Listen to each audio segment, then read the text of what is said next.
우리는 지금까지 삼기위와 사홍서원을 통해서 불교란 무엇인가를 살펴보았습니다. 오늘은 부처님께서 열반에 이르는 마지막 여정을 살펴보면서 불교란 무엇인가 시리즈를 마무리하도록 하겠습니다. 부처님께서는 출가하여 성불하신 후에 60명의 제자가 생기자 제자들에게 비구들이여 많은 사람들의 이익을 위하여 많은 사람들의 행복을 위하여 길을 떠나시오.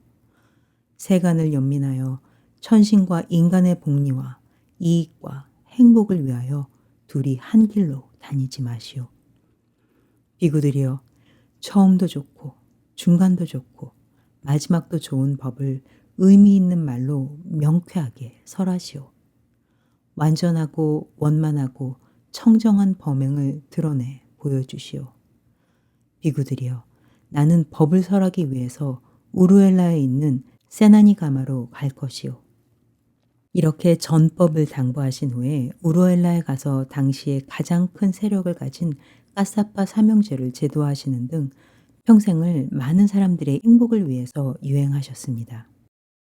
부처님의 어머니 마야 부인은 출산하기 위해서 친정에 가는 도중에 길가의 나무 아래서 부처님을 낳으셨고 부처님은 성불하여 열반에 드실 때까지 중생들을 구제하기 위해서 길을 돌아다니셨기 때문에 길에서 태어나서 길에서 살다가 길에서 돌아가신 분이라고 할 수 있습니다. 부처님께서는 80살에 이 세상을 떠나셨습니다. 불경 가운데 대반 열반경이라는 경이 있는데 이 경은 부처님께서 80세 되던 해에 우기에 안거를 마치시고 제자들의 만류를 뿌리치고 시골 벽지로 전법의 길을 떠나는 이야기에서 마지막 두 그루의 쌀라나무 아래에서 열반에 드시는 과정을 전하고 있습니다. 오늘은 이 경을 중심으로 부처님께서 우리에게 보여준 마지막 모습을 살펴보겠습니다. 마가다국의 수도 라자가에서 상간벽지인 쿠시나라로 전법의 길을 떠나시려고 하자 제자들은 노년의 부처님을 염려하여 큰 도시에 머무실 것을 청하였지만 부처님께서는 이를 물리치고 시자 아난다 존자를 데리고 길을 떠납니다. 라자가를 떠난 부처님께서는 나란다, 빠딸리가마, 꼬띠가마, 나디가 등을 거치면서 많은 사람들에게 법을 설하시고 웨살리에 도착하셨습니다. 그때 웨살리에는 연꽃 같은 최고의 용모를 지닌 아름답고 사랑스럽고 빼어난 미모의 기녀 암바빨리가 있었는데 그녀는 춤과 노래와 연주에도 능했습니다. 그녀와 함께 어울리기를 원하는 사람들의 하룻밤 화대는 50금에 달했다고 합니다. 웨살리에 도착하신 부처님께서는 암바빨리의 원림에 머무셨습니다. 기녀 암바빨리는 부처님께서 지금 웨살리에 도착해서 자신의 망고숲에 머물고 계신다는 말을 들었습니다. 그래서 기녀 암바빨리는 훌륭한 수레들을 마련한 후에 훌륭한 수레에 올라 수레로 갈 수 있는 곳까지 수레로 간 후에 수레에서 내려 걸어서 부처님께 갔습니다. 그녀는 부처님에게 예배한 후에 한쪽에 앉았습니다. 한쪽에 앉은 기녀 암바빨리를 부처님께서는 여법한 말씀으로 가르치고 격려하고 장려하고 기쁘게 하셨습니다. 부처님으로부터 가르침을 받고 기뻐하면서 기녀 암바빨리는 부처님에게 이렇게 말씀드렸습니다. 부처님이시여, 부처님께서는 비구승가와 함께 내일 저의 공양을 받아주십시오. 부처님께서는 침묵으로 승낙하셨습니다. 기녀 암바빨리는 부처님께서 승낙하신 것을 알고 자리에서 일어나 부처님께 예배한 후에 오른쪽으로 3번 돌고 떠나갔습니다. 웨살리에 사는 리차위들은 부처님께서 지금 웨살리에 도착하여 암바빨리 원님에 머물고 계신다는 말을 들었습니다. 그래서 리차위들은 훌륭한 수레들을 마련한 후에 훌륭한 수레에 올라 훌륭한 수레를 타고 웨살리로 나섰습니다. 그때 기녀 암바빨리가 수레를 급히 몰다가 젊은 리차위들의 차축을 차축으로 바퀴를 바퀴로 멍에를 멍에로 부딪혔습니다. 그러자 리차위들이 기녀 암바빨리에게 말했습니다. 여보게 암바빨리여, 그대는 왜 젊은 리차위들의 차축을 차축으로, 바퀴를 바퀴로, 멍에를 멍에로 부딪히는 것인가? 귀공자들이여, 제가 부처님을 비구승가와 함께 내일 저의 공양에 초대했답니다. 여보게 암바빨리여, 10만 양의 그 공양을 넘기게. 귀공자들이여, 여러분께서 저에게 웨살리를 영지와 함께 준다고 해도 저는 그러한 큰 공양을 넘겨드릴 수 없습니다. 그러자 리차위들은 여보게 천한 여인에게 우리가 졌네. 여보게 천한 여인에게 우리가 넘어갔네. 라고 손가락을 튕기며 아쉬워했습니다. 그 리차위들은 암바빨리 원림으로 나아갔습니다. 리차위들은 수레로 갈 수 있는 곳까지는 수레로 간 후에 수레에서 내려 걸어서 부처님에게 갔습니다. 리차위들은 부처님에게 예배한 후에 한쪽에 앉았습니다. 부처님께서는 여법한 말씀으로 가르치고 격려하고 장려하고 기쁘게 하셨습니다. 부처님으로부터 가르침을 받고 기뻐하면서 리차위들은 부처님에게 이렇게 말씀드렸습니다. 부처님이시여, 부처님께서는 비구승가와 함께 내일 우리의 공양을 받아주시옵소서. 리차위들이여, 나는 내일 기녀 암바빨리의 공양을 받기로 승낙했소. 그러자 리차위들은 여보게 천한 여인에게 우리가 졌네. 여보게 천한 여인에게 우리가 넘어갔네. 라고 손가락을 튕기면서 아쉬워했습니다. 그 리차위들은 부처님의 말씀에 기뻐하고 만족하고 자리에서 일어나 부처님께 예배한 후에 오른쪽으로 3번 돌고 떠나갔습니다. 기녀 암바빨리는 그날 밤새 자신의 원림에 단단하고 부드러운 갖가지 훌륭한 음식을 마련한 후에 부처님께 알렸습니다. 부처님이시여, 공양이 준비되었습니다. 부처님께서는 오전에 옷을 입고 바루와 법위를 들고 비구승가와 함께 기녀 암바빨리의 집으로 가서 마련된 자리에 앉으셨습니다. 기녀 암바빨리는 부처님을 비롯한 비구승가를 단단하고 부드러운 갖가지 훌륭한 음식으로 손수 시중을 들어 만족시켰습니다. 기녀 암바빨리는 부처님께서 공양을 마치고 바루에서 손을 떼시자 아래에 있는 다른 자리로 가서 한쪽에 앉았습니다. 기녀 암바빨리는 한쪽에 앉아 부처님에게 이렇게 말했습니다. 부처님이시여, 저는 이 원림을 부처님을 비롯한 비구승가에게 바치고자 합니다. 부처님께서는 원림을 받으셨습니다. 부처님께서는 기녀 암바빨리를 여법한 말씀으로 가르치고 격려하고 장려하고 기쁘게 하신 후에 자리에서 일어나 그곳을 떠났습니다. 부처님은 이렇게 남녀와 빈부와 귀천을 차별하지 않으셨습니다.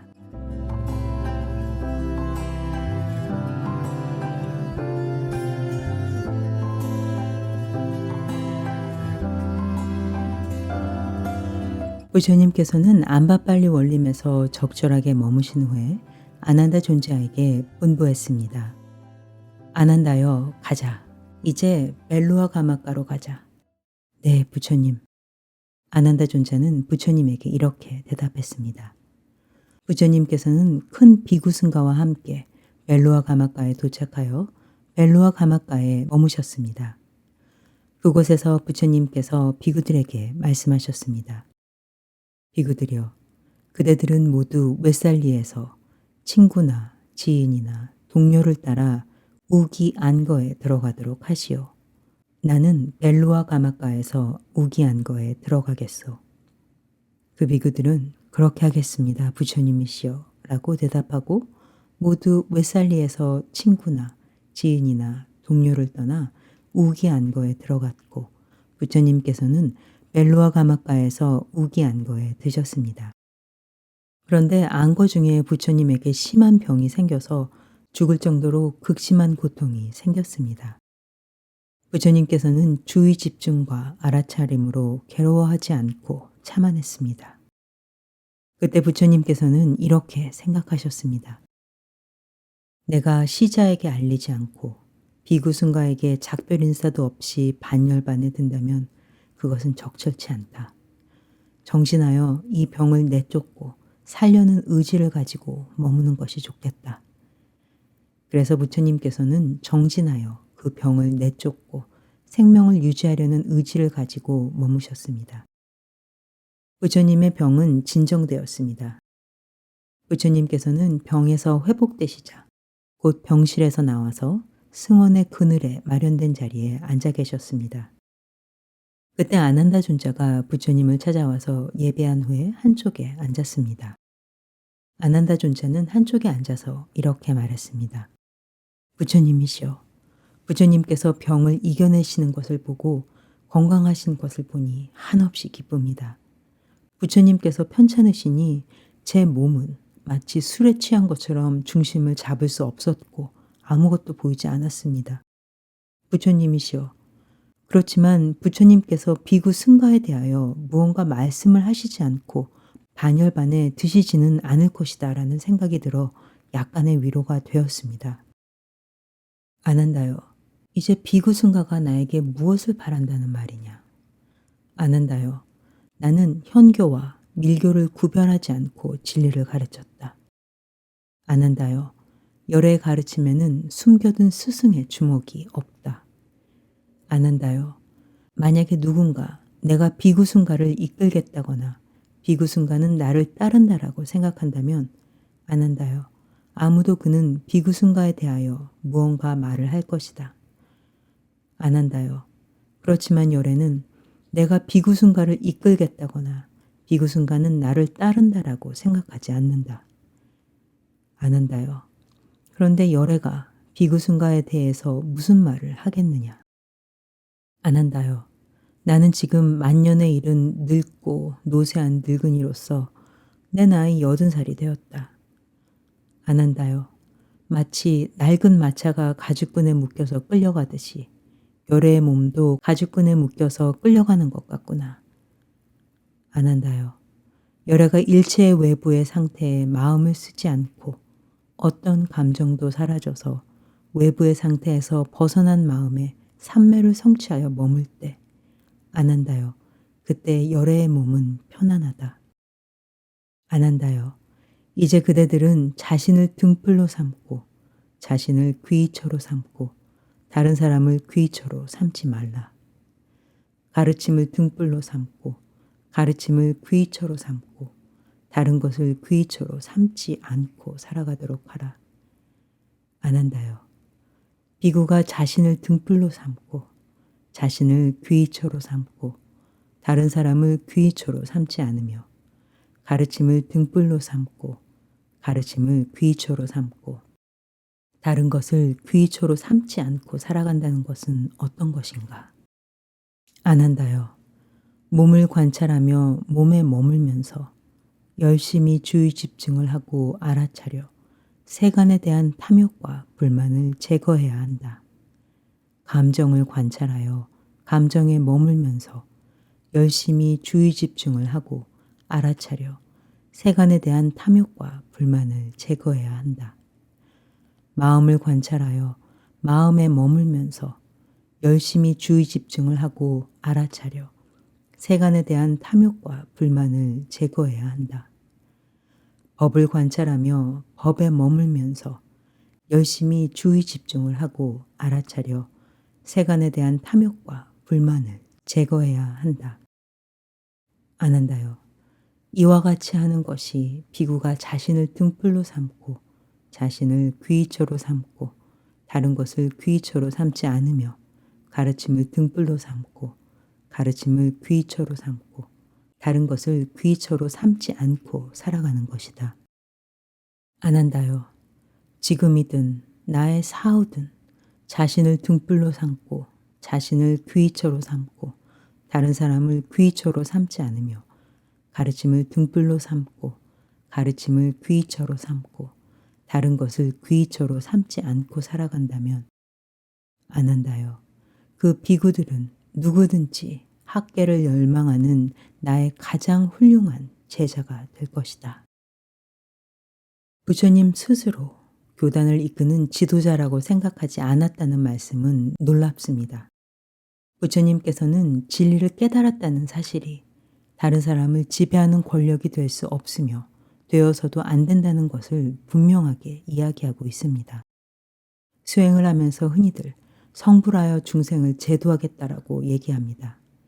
그러나 자신이 깨달아서 중생들을 제도하겠다는 생각이 얼마나 큰 교만인가를 이 경은 잘 보여주고 있습니다. 이미 부처님께서 깨달아 숨김없이 가르친 진리가 있는데 우리가 다시 깨달아야 할 진리가 어디에 있겠습니까? 우리가 할 일은 붓다의 가르침에 의지하여 붓다가 가르친 진리를 스스로 실천하는 일입니다. 붓다는 열반에 드는 길을 깨달아 알려주는 안내자일 뿐, 그 가르침을 따라 길을 가는 것은 우리 각자의 몫입니다. 내가 깨달았으니 너희들은 나를 따르라고 하는 사람이 있다면 그는 진정한 깨달음을 이룬 사람이 아닙니다. 교단을 권력화하여 교단의 힘으로 사람들을 지배하는 것도 불교가 아닙니다. 불교는 초인적인 지도자를 추종하는 종교가 아니라 먼저 깨달은 붓다의 가르침에 따라 각자가 스스로 그 가르침을 실천하여 열반을 성취하는 종교라는 것을 이 경은 이야기하고 있습니다.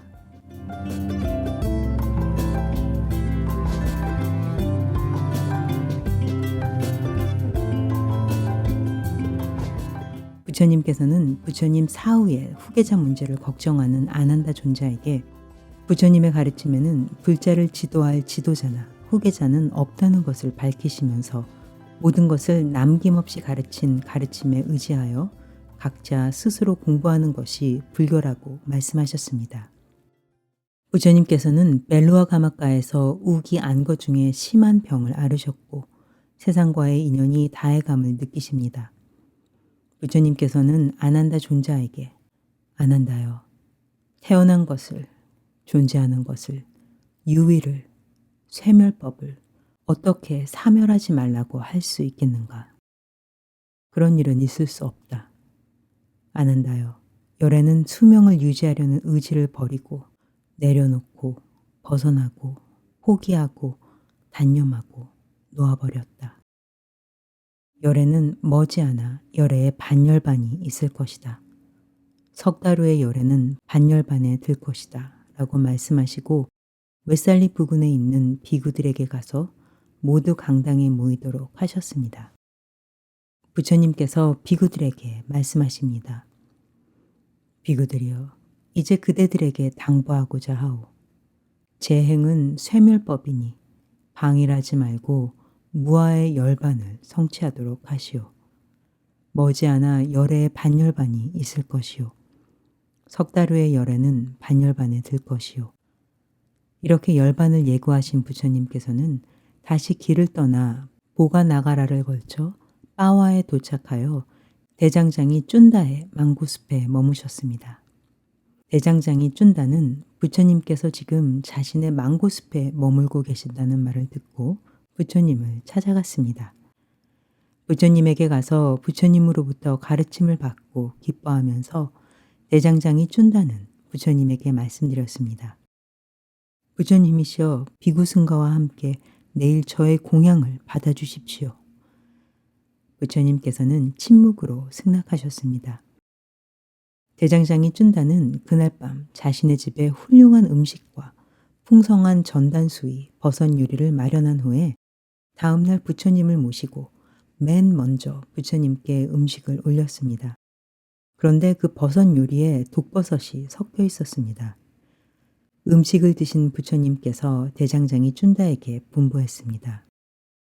쭌다여, 그대가 마련한 전단수의 버섯 요리는 나에게만 공양하고 다른 음식은 비구승가에게 공양하도록 하오. 대장장이 쭌다는 그렇게 하겠나이다 부처님이시여 라고 부처님에게 대답한 후에 마련된 전단수의 버섯 요리는 부처님에게 공양드리고 다른 음식은 비구승가에게 공양드렸습니다. 부처님께서 대장장이 쭌다에게 남은 전단수의 버섯 요리는 구덩이에 파묻도록 하고 대장장이 쭌다를 여법한 말씀으로 가르치고 격려하고 장려하고 기쁘게 하신 후에 자리에서 일어나 그곳을 떠났습니다. 쭌다가 공양한 전단수의 버섯 요리를 드신 부처님께서는 혈변이 나오는 심한 설사병이 발생하여 죽을 지경의 혹독한 고통들이 생겼습니다. 부처님께서는 그 고통들을 주의 집중과 알아차림으로 괴로워하지 않고 참아냈습니다. 그런 다음 부처님께서 아난다 존자와 함께 쿠시나라로 길을 떠났습니다. 부처님께서 도중에 길에서 벗어나 어떤 나무 아래로 가서 아난다 존자에게 분부했습니다. 아난다요, 그대는 어서 가사를 네 겹으로 접어 자리를 마련하시오. 아난다요, 내가 피곤해서 앉아야겠소. 이렇게 피곤한 몸을 이끌고 길을 가시던 부처님께서 아난다 존자에게 분부하셨습니다. 아난다요, 누군가가 대장장이 춘다에게 춘다 존자여, 여래께서 그대가 올린 공양을 마지막으로 드시고 반열반하신 것은 그대에게 해로운 일이고 죄가 된다오 라고 말하여 춘다가 죄책감을 일으킬지도 모른다오. 아난다요, 다음과 같이 말하여 대장장이 춘다의 죄책감이 없도록 하시오. 존자여, 여래께서 그대가 올린 공양을 마지막으로 드시고 반열반하신 것은 그대에게 이로운 일이고 축복이라오. 여래께서 드시고 위없는 바르고 평등한 깨달음을 성취하신 공양과 여래께서 드시고 무여 반열반계에 반열반하시는 이 두 공양은 똑같은 결실과 똑같은 과보가 있으며 다른 공양보다 훨씬 더 큰 결실과 공덕이 있다오. 이렇게 대장장이 쭌다가 죄책감을 느끼고 고통스러워할 것을 염려하시면서 부처님께서는 쿠시나라 근처 말라족의 살라숲으로 가서 살라 쌍수 사이에 머리를 북쪽으로 하여 침상을 마련하고 누우셨습니다. 그 무렵 수바타라는 편력 수행자가 쿠시나라에 머물고 있었습니다. 편력 수행자 수바타는 오늘 밤 후야에 열애의 반열반이 있을 것이다라는 소문을 들었습니다. 그래서 편력 수행자 수바타는 근처에 있는 말라들의 살라 숲으로 아난다 존자를 찾아가서 아난다 존자에게 말했습니다. 아난다 존자여, 나는 나이 많은 원로 편력 수행자인 스승님과 스승님의 스승님들이 언제 어느 때 열애, 아라한 등정각들이 세상에 출현할지 모른다라고 이야기하는 것을 들었소. 그런데 오늘 밤 후야에 삼은 곶다마의 반열반이 있을 것이오. 아난다 존자여, 내가 삼은 곶다마를 뵐 수 있도록 해주시오. 이와 같이 말하자 아난다 존자가 편력 수행자 수바타에게 말했습니다. 그만두십시오, 수바타 존자여. 열애를 괴롭히지 마십시오. 열애는 피곤하십니다. 편력 수행자 수바타는 2번, 3번 거듭하여 뵙기를 청했고 그때마다 아난다 존자는 거절했습니다. 부처님께서는 아난다 존자와 편력 수행자 수바타의 대화를 들으셨습니다. 그리고 부처님께서 아난다 존자에게 분부했습니다. 멈추어라, 아난다요. 수바타를 막지 마라. 아난다요, 수바타가 열애를 볼 수 있도록 하라. 수바타가 나에게 묻고자 하는 것이 무엇이든지 그것은 모두 알기 위한 것이지 괴롭히기 위한 것이 아니다. 내가 질문을 받아 설명하면 그는 그것을 곧바로 이해할 것이다. 그러자 아난다 존자가 수바타에게 말했습니다. 가십시오, 수바타 존자여. 부처님께서 그대를 허락하십니다. 그래서 편력 수행자 수바타는 부처님에게 가서 부처님과 정중하게 인사를 하고 공손한 인사말을 나눈 후에 한쪽에 앉았습니다. 수바타는 부처님의 가르침을 받고 그 자리에서 출가하여 부처님의 마지막 제자가 되었습니다. 이렇게 부처님은 마지막 숨을 거둘 때까지 많은 사람들의 이익을 위하여, 많은 사람들의 행복을 위하여 자신이 깨달은 진리를 가르치셨습니다. 부처님께서는 마지막으로 아난다 존자에게 이렇게 말씀하셨습니다. 아난다여, 그대들은 스승의 말씀은 이제 없다. 실로 스승은 존재하지 않는다라고 생각할지도 모른다. 아난다여, 그러나 그렇게 보아서는 안 된다. 아난다여, 내가 그대들에게 가르치고 시설한 가르침과 유리, 나의 사후에는 그대들의 스승이다.